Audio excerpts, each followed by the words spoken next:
السلام عليكم ورحمة الله وبركاته. يوم جديد ويوم سعيد عليكم من أيام الدوري المصري الممتاز.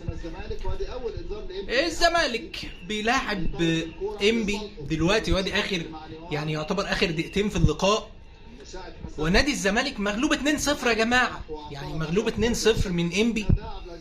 يعني أنا مش عارف أقول إيه. طب الناس اللي كانت بتتكلم علينا امبارح، الناس اللي كانت بتقول وبتعيد والاهلي مغلوب 5 ومش عارف ايه، انت فين يا ابو النجوم؟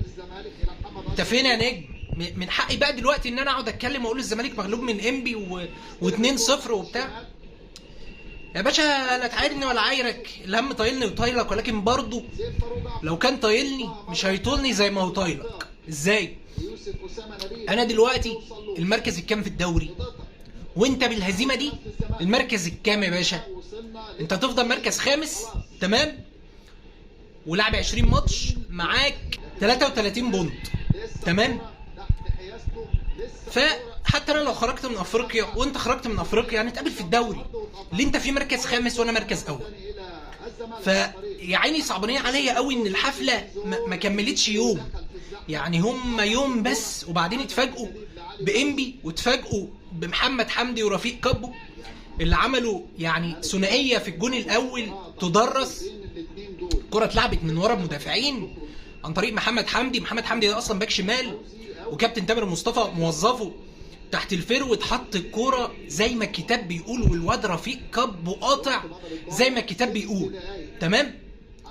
وقطع والكرة اتلعبت من ورا حسام عبد المجيد، وجون من بين رجلين محمد صبحي، والهدف الاول. تعال الهدف الثاني بقى، عم رفيق كابو يسكت ما يسكتش، عدى كده من ناحيه اليمين وحط الكرة لعلي فوزي الباك اليمين اللي كان عامل زياده عدديه في منطقه جزاء نادي الزمالك اللي بيلفها بشماله، والهدف الثاني. نادي الزمالك ضيع فرص في كورتين يا باشا، في كرة في العارضه وفي كرة في القائم من ابراهيم منداي وفي شغل، ولكن في الفاضي.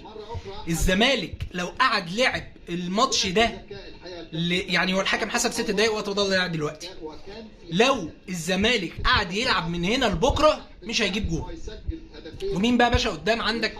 عندك زيزو، عندك ابراهيم منداي، تمام؟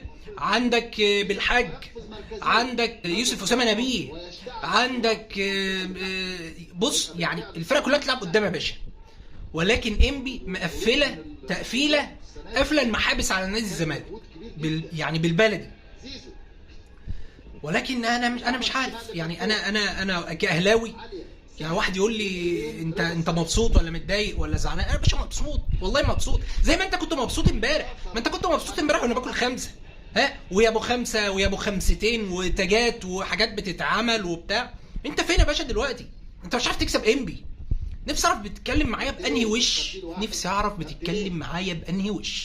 تتكلم معايا لما تكون زيي او لما تكون احسن مني. فلما تيجي تتكلم معايا يا باشا اتكلم معايا بعقلانيه، بس ده اللي انا عايزه. اتكلم معايا كوره، قول مثلا ان صن داونز كان احسن من الاهلي، والاهلي ناقصه حاجات، في ازمه في الانتقالات، الاداره ما دعمتش زي ما الراجل عاوز او زي ما كولر عاوز. اقول لك ماشي، تعالى كلمني قول لي الزمالك ما عندوش استقرار اداري، المدير الفني خلاص جاب اخره، اللعيبه تشبعت من الدوري والكاس اللي خدوهم السنه اللي فاتت، والدوري اللي خدوه السنه اللي قبلها.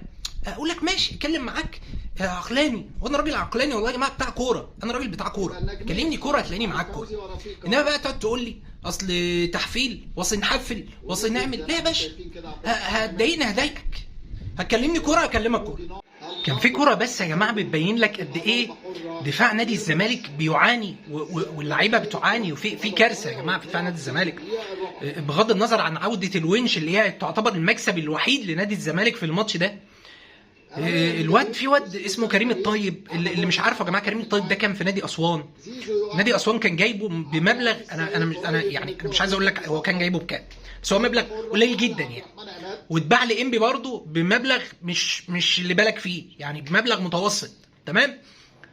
الكوره رفيق كابو لعبها ما بين كريم الطيب وما بين حسام عبد المجيد ماتب، على راي كابتن حاتم بطيشه مسميه حسام عبد المجيد ماتب.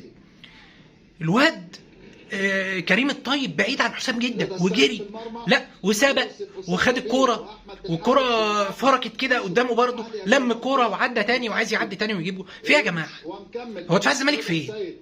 هو في ايه بجد؟ يعني مش عارف بصراحه. بس دي كوره تدل على دفاع نادي الزمالك يا جماعه في كوارث. والجون الاولاني برضو كارثه الكوارث بالنسبه لدفاع نادي الزمالك. الراجل يعدي من وراك ويضرب التسلل، والبسط تتلعب في تايمنج ممتاز من محمد حمدي. بصراحه كارثه دفاع نادي الزمالك. ويصفر كابتن عبد العزيز السيد ويعلن انتهاء المباراه بفوز نادي انبي 2-0، وبقاء نادي الزمالك في المنطقه الدافئه في المركز الخامس ب 33 بونت من 20 مباراة. انقذوا الزمالك يا جماعة، انقذوا الزمالك. كده نكون خلصنا فيديو النهاردة. يا ريت الفيديو يكون عجبكم، لو عجبكم ما ننساش لايك وفولو للصفحة على الفيسبوك، ولو بتتابعني على اليوتيوب ما تنساش الاشتراك في القناة. سلام.